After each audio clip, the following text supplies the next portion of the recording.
So a big group of us decided we're going to brew some Biere De Gardes. We've been doing all of these Belgian beers, and Biere De Garde was next. And so this is my Biere De Garde. I sourced the recipe from Farmhouse Ales by Phil Markowski. So, is that how you say it? Yeah, Markowski. If you have a chance, it's one of those Brewers Publications books. It's really good. Every recipe I've made out of those books has always been terrific. Yeah.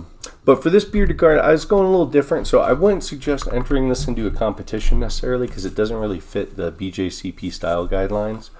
This is his large brewery version, and it is very dark. But now the BJCP guidelines for Biere De Gardes, from what I understand, I'm not super familiar with them, but it's very broad. So it's kind of like, it could be hoppy or not so hoppy, or malty or not malty. Well, and I think it goes up to like amber. Yeah. So, and I mean, this one's too dark to be amber. Yeah, this one's, it's too dark to be brown. Yeah, that's like... Has some nice garnet colors in it when you hold it against the light. It is not quite as dark as a Guinness, but it's pretty dark. Yeah. So, and this version, I don't know if I said it's the large brewery version. So I also wanted to brew it because it's actually done with lager yeast. It uses German lager yeast.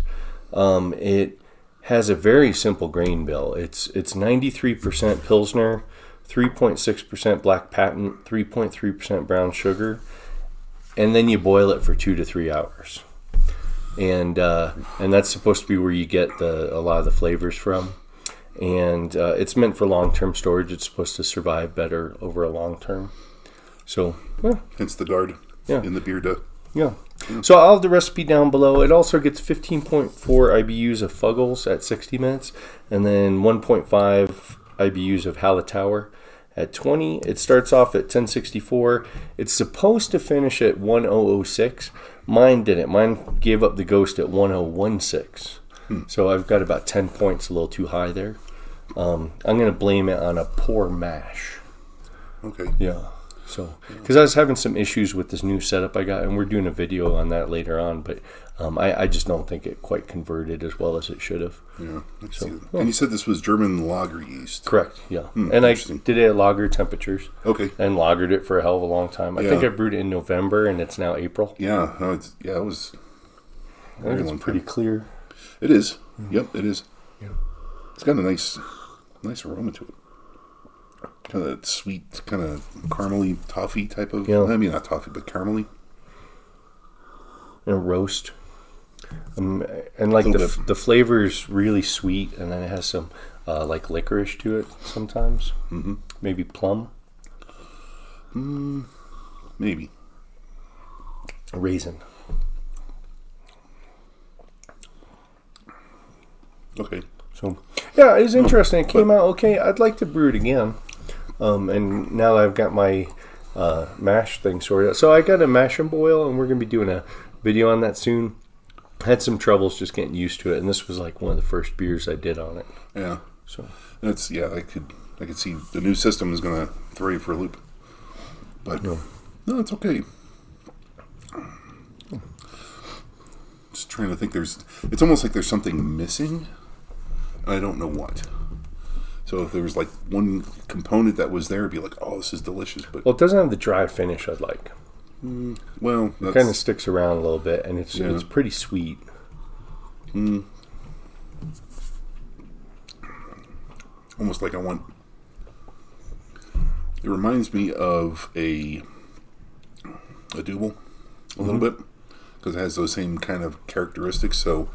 But maybe not just enough of the characteristics, you know what I mean? So I'm kind of, my brain's like, oh, there should be more to this, and there's not. So yeah. Yeah, and I can see that. Yeah. So maybe, I think another brew of this would be worth it. Yeah. But I don't know. Would you use the same recipe, or? I'd like to do the same recipe and see how it tastes if it finishes out. Yeah. Converts well and finishes. So. Yeah. That's. Yeah, I guess once you get your handle on the mash and boil, or. That would probably help a lot. Yeah.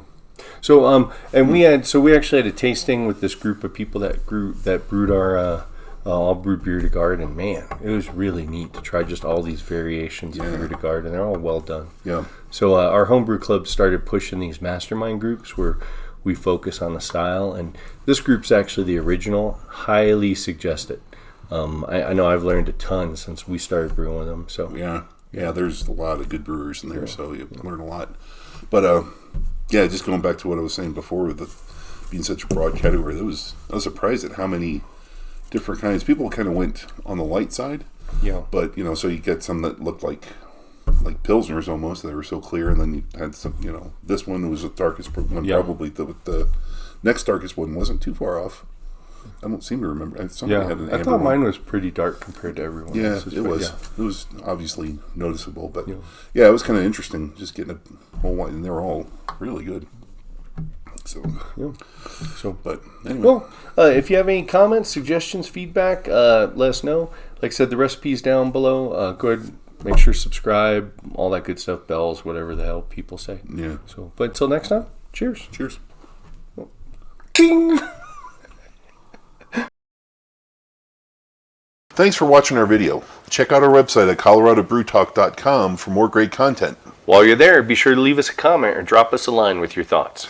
You can also find us on Facebook and Twitter at CO Brew Talk, or follow the links below. Make sure to like this video and subscribe to our channel so you don't miss any future content. Or episodes, as the case may be.